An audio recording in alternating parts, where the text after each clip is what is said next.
human. I didn't used to wait for anyone. Waiting is usually a waste of time. People come and go, cars come and go, food comes and goes, especially food. So I had a few rules. Don't stay anywhere too long. Don't depend on one person. Watch first. If something feels unsafe, leave. Simple. They kept me alive. I knew which corners were worth checking, which places sometimes had food, which people would toss something toward me, and which ones I should stay away from. You learn these things. Then one day, you started showing up. At first, I didn't think much of you. You came around the same time, walked the same way, sat in roughly the same place, and sometimes you brought food. I noticed that part immediately. I wasn't waiting for you. I was just nearby, very nearby. The next day, you came back. So did I. Again, I wasn't waiting. I just happened to be there before you arrived.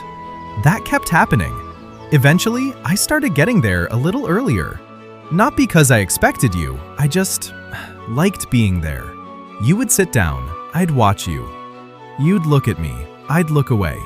There are rules about this sort of thing. You don't stare too much. It makes humans think they can name you.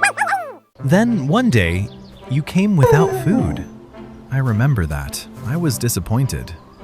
But I stayed. You didn't call me over. You didn't reach for me. You just sat there. So I moved a little closer. Not too close. I'm a dog. I have standards. You said something to me. I didn't understand the words, but I understood your voice. You sounded calm, so I stayed. Then you left. And the next day, I came back. Still no food. That was becoming suspicious, but I came anyway. After a while, I started following you sometimes. Not very far, just enough to know where you were going. Then I'd stop. You never chased me. That helped. If I moved away, you let me. If I came closer, you stayed. So I could decide. A little closer, a little farther away, then closer again. I liked that. You didn't try to make me trust you faster than I wanted to. And slowly, I started recognizing your footsteps. I could hear you before I saw you. My ears would go up. I'd look down the road. Sometimes I'd walk over. Sometimes I'd pretend I hadn't noticed. I had a reputation to maintain. But I always noticed. Then something strange happened. You became part of my day. Not because you always brought food. Sometimes you didn't. Not because you promised you'd come back. You never did. You just kept coming back. And I started doing the same. I'd arrive before you, sit somewhere nearby, look down the road. Wait, not for long. At first. Then a little longer. I didn't know what tomorrow would bring. I still don't. But somehow, when I left that place, I started expecting to see you there again. That was new, and maybe a little foolish, because I knew better than to depend on anyone. I'd learned that already. Still, the next day, I came back, and there you were. So I stayed, a little closer this time. You were no longer just another thing I recognized. You had become someone I looked for. And without really deciding to, I had started making room for you. Then one day, you didn't come. I waited anyway. Not all day. I had things to do. There was a good spot near the market that needed checking, and a food smell coming from somewhere I hadn't investigated yet. Important work. But I kept looking down the road. You weren't there. I came back the next day. Still nothing. The day after that, nothing. At first, I wasn't worried. Humans disappear sometimes. You go somewhere, you come back, that's how humans work. Usually. So I went back to my old routine. I checked the usual places. I moved when I needed to move. I ate when I found food. I slept wherever it was quiet enough. And I stopped looking down the road. Mostly. Then I'd hear footsteps that sounded a little like yours. My head would go up. I'd look. Wrong person. Fine. I'd go back to what I was doing. That happened more than I'd like to admit. Eventually, I stopped expecting you. That was better. Expecting people is how you end up standing around looking foolish. I knew that. I had known it before I met you, so I went back to the rules. Don't depend on one person. Don't wait too long. Move on when something disappears. The rules worked, they always had. Except they didn't feel quite the same anymore. Before you, leaving was just leaving. Now I knew what it felt like when someone worth waiting for didn't come back. I didn't like that. So I made myself stop. No more looking down the road. No more listening for your footsteps. No more pretending I wasn't listening for them. If you weren't coming, you weren't coming. Fine, I could manage. I had managed before. Then one afternoon, I caught myself sitting in the same place where you used to sit. There wasn't any food. Obviously.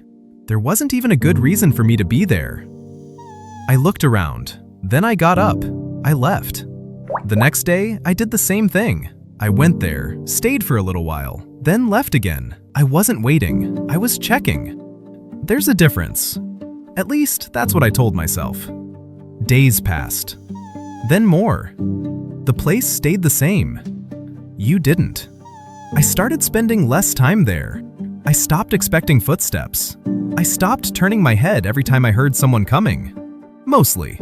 Then, one day, I heard them. Not yours. I knew that immediately.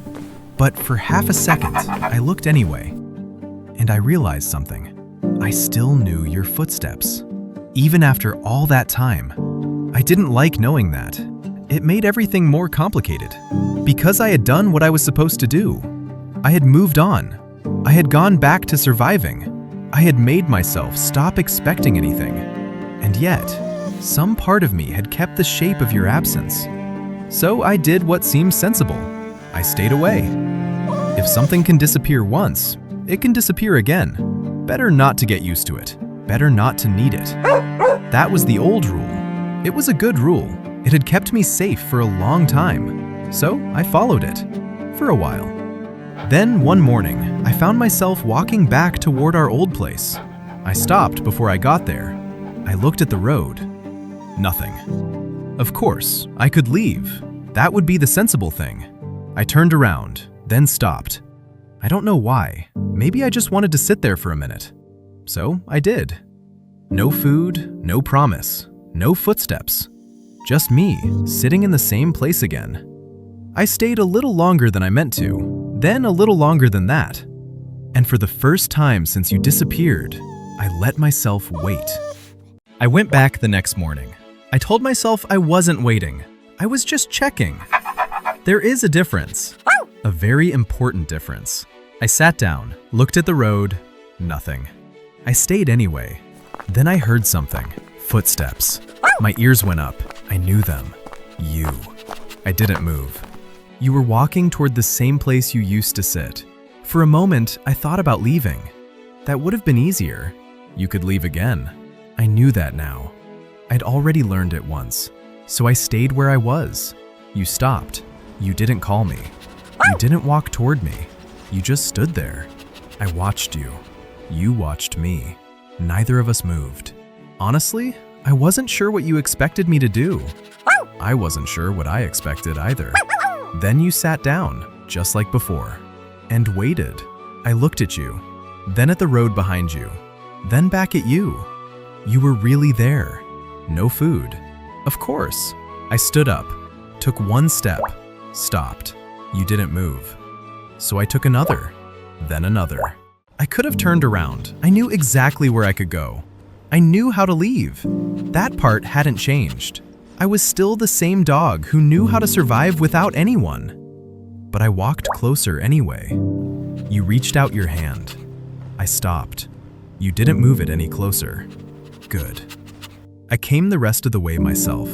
For a moment, I just stood there, close enough to smell you, close enough to know this wasn't another almost you. It was you. I didn't jump on you. I didn't make a big fuss. I have a reputation to maintain. I just stood there. Then I sat down beside you. Not because I knew you would stay. I don't know that. Not because I suddenly forgot what happened. I didn't. And not because being close to someone is safe. It isn't always. I just wanted to be there. You were quiet. So was I. After a while, I leaned a little closer. That's all. No promises, no guarantees. Just one small choice. I could leave. I knew that.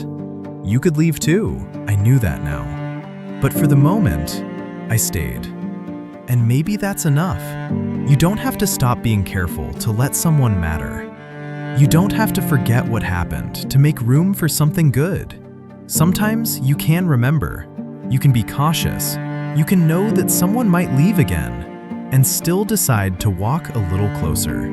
I think I understand that now. Not completely. I'm still a dog. And tomorrow, if you don't bring food, we may have a problem. But today I came closer. And this time, I chose to.